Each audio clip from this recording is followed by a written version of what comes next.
Right now in Australian society, it is easier for an underage child to buy weed than it is alcohol. How can this be? Well, in its simplest form, Australia's war on cannabis has failed.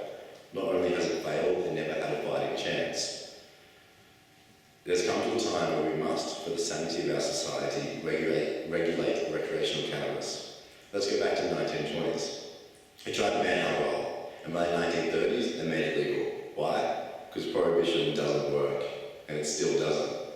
Let's look back at when cannabis first became illegal. In time frame of the history of cannabis use, it's extremely recent, 1938. But weed has been used by humans for thousands and thousands of years. The only reason weed is illegal is economics. In America, in the 1920s, they came out with a machine called the decorticator. It allows you to efficiently and economically process hemp fiber. The hemp fiber is a stalk of the cannabis plant that can be used to make foods, hemp oil, wax, resin, rope, cloth, plastics, paper, and fuel, and is extremely environmentally friendly as it breathes 4 times the CO2 of trees and then becomes carbon negative. It's an extremely great product as well, and has no THC in it, which is what makes you high. But William Randolph Hearst owned a lot of paper mills, and it was going to cost him short-term millions of dollars to transfer over to hemp. So he started reading stories in his paper about a new drug called marijuana. This is what the article said. People are smoking it, and blacks and Mexicans are raping white women. In Australia, it was the same scare tactic campaign. So the government outlawed weed without even knowing it was outlawing hemp. They outlawed a plant that has been used since ancient times without knowing anything about it. Today isn't much different, with all the pharmaceutical companies and alcohol companies not wanting weed to be legal, because they're afraid they'll lose money. There are many problems marijuana would solve medically, but pharmaceutical companies have all these different pills that they can just prescribe instead just to make money. And of course, alcohol companies are afraid of competition. Alcohol companies sponsor many of these drug propaganda ads. These propaganda ads don't cover health issues. They're all about changing society's view through fear. The biggest one, pot makes you stupid. Well, not exactly. Well, alcohol kills off brain cells. Research has shown the chemicals in weed help stimulate the grey matter in your brain, which correlates with the growth of new brain cells. Or what about pot makes you a lazy loser? No, you make yourself a lazy loser. Pot isn't to blame, people's choices and actions are to blame. Now I know what a lot of you are thinking. What about all the health risk involved in cannabis? Well, to be fair, there's little risk involved. But at the start off, even heavy marijuana use as a young adult ruined your life. Veteran Affairs scientists looked at whether heavy marijuana use as a young adult caused long-term problems later, studying identical twins, in which one twin had been a heavy marijuana user for a year or longer, but had stopped at least 1 month before the study. While the second twin had used marijuana no more than 5 times ever, it had no use on significant impact on physical or mental health, care utilization, health-related quality of life, or current socio-demographic characteristics. Researchers from the University of Pittsburgh Medical Center and Rutgers University studied 408 males from adolescents to their mid-30s. The participants fell into 4 groups: those with no use or low use of marijuana, early chronic users, those who only smoked during their teens, and those who began using it later in life and continued using the drug. The early chronic users smoked a great deal, a peak of more than 200 days per year on average when they were 22 years old. The researchers found no links to physical or mental health issues, including depression, psychotic symptoms, and anxiety. Marijuana is often called the gateway drug by supporters of prohibition, who point to statistical association indicating that persons who use marijuana are more likely to eventually try harder drugs than those who have never used marijuana. Implying that marijuana use somehow causes hard drug use, but a model developed by Rand researcher Andrew Morrill demonstrates that these associations can be explained without requiring a gateway effect. More likely, these federal funded studies suggest some people simply have an underlying propensity to try drugs and start with what's most readily available. That will give you schizophrenia myth. Yes, it is true. Weed can bring out schizophrenia in people that already have a genetic predisposition. However, it's the same effect if that person had a family member pass away or a bad breakup because they don't have the emotional coping skills. All over the world since the 60s, pot use has increased every year. Yet, schizophrenia rates have stayed the exact same. There will also be money going into hospitals and schools to generate knowledge about your own predisposition.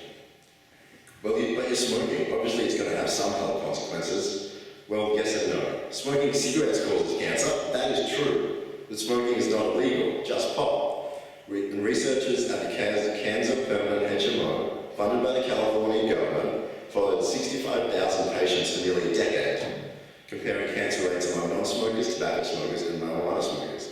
Tobacco smokers had massively higher rates of lung cancers and other cancers. Marijuana smokers who didn't also use tobacco had even less of an increase in risk of tobacco-related cancers, or of cancer risk overall, than the non-smokers. The Cancer Council of America also deems smoking weed to have no association with throat or lung cancers.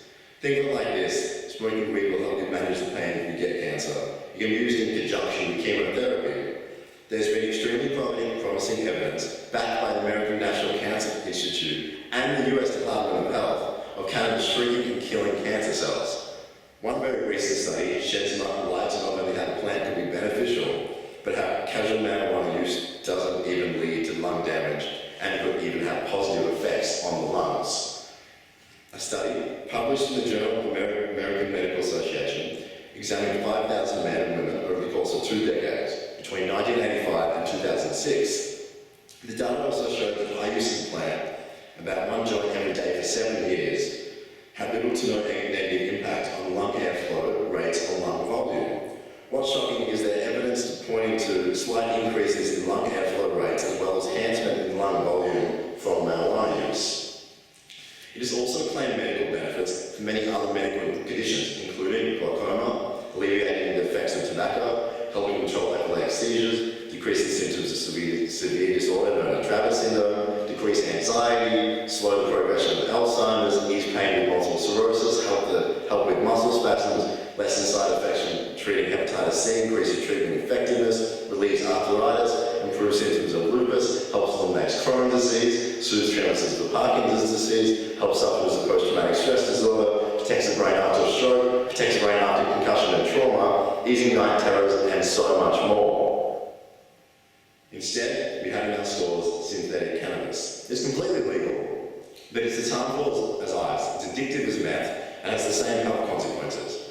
People have been reported dead from synthetic cannabinoids, and it's not a natural product. And even paramedics are pleading to get rid of it because they know they've seen firsthand what it can do to the person.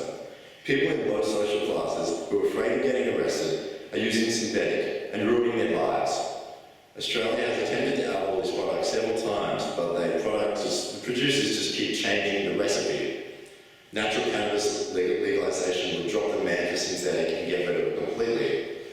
The head of Australia's leading alcohol research body wants marijuana to be legalised to reduce the harm of drinking. Robert Maroon, director of the Centre for Alcohol Policy Research, says marijuana should be legalised under controls because the social harm associated with it was far less than alcohol. Teens were better off on a mixture of brews and marijuana rather than just pure alcohol in social settings, he added. Cannabis is not without harm, but is substantially less than alcohol and tobacco in terms of social harm, he said. A new study, published in the scientific reports of the US National Institute of Health, which sought to quantify the risk of death association with various intoxicating substances, rather than focusing on death counts as others have, the report's author compared lethal doses of each substance and comparing with what a typical person uses. They found that marijuana is 114 times safer than alcohol. 114 times. What's that you say? But Lucas, we don't want people running around high all the time. In Colorado, which made weed recreational over a year ago, highway fatalities have been at a historical low. New US federal data has shown stoned drivers are safer than drunk drivers. That's not to say driving stoned is good. In no way am I condoning driving high. Both are bad. But we should be worrying more about members of our community drinking and driving. In Colorado, there's also been a 25% decrease in prescription drug overdoses like Vicodin and Oxycontin, as weed is an alternative for these drugs. The Colorado cannabis industry is worth over $3 billion, and the state has collected over $50 million in tax, which from millions have been put into hospitals, schools, and support for abusers. Some of the money has actually been given back to taxpayers. There's more time for police to worry about public safety matters and criminals than weed dealers. In Colorado alone, there's been over 10,000 jobs created and millions of tourists from all over the world come to experience the new culture. Colorado has a population of 5.3 million. Australia has a population of 23.1 million. That's over 4 times the revenue of Colorado. And Australia has one of the highest rates of cannabis smokers in the world. More than 1/3 of Australians have smoked weed. 750,000 Australians smoke weekly. Every year, Australia spends $7 billion on weed. That's more than fashion. 62,000 Australians are arrested every year because of cannabis. That's 62,000 people that taxpayers are paying to push through courts, as well as police time spending on arresting and charging and processing them. It costs $100,000 per person a house in prison. Annually, that's potential savings of $62 million.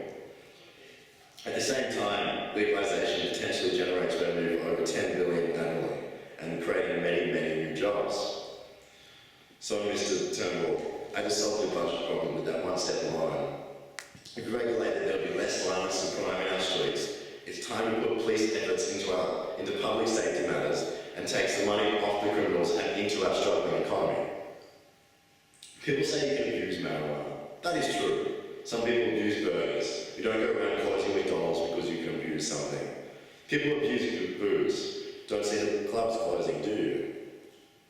And cigarettes kills you if you abuse them or not. Yet they're quite okay despite having no beneficial aspects at all. People die jumping off bridges, but we don't outlaw bridges like the West Gate. Instead, we build safety fences to prevent people harming themselves. Having marijuana legal makes it harmful. It puts control of it in the hands of criminals. Making cannabis legal builds safety fences we need to make weed a cultural norm in our society, make it viewed in the same light as alcohol, so that it can be just as accepted and useful part of our society as any other regulated and enjoyable social activity. It's time to change our society and make cannabis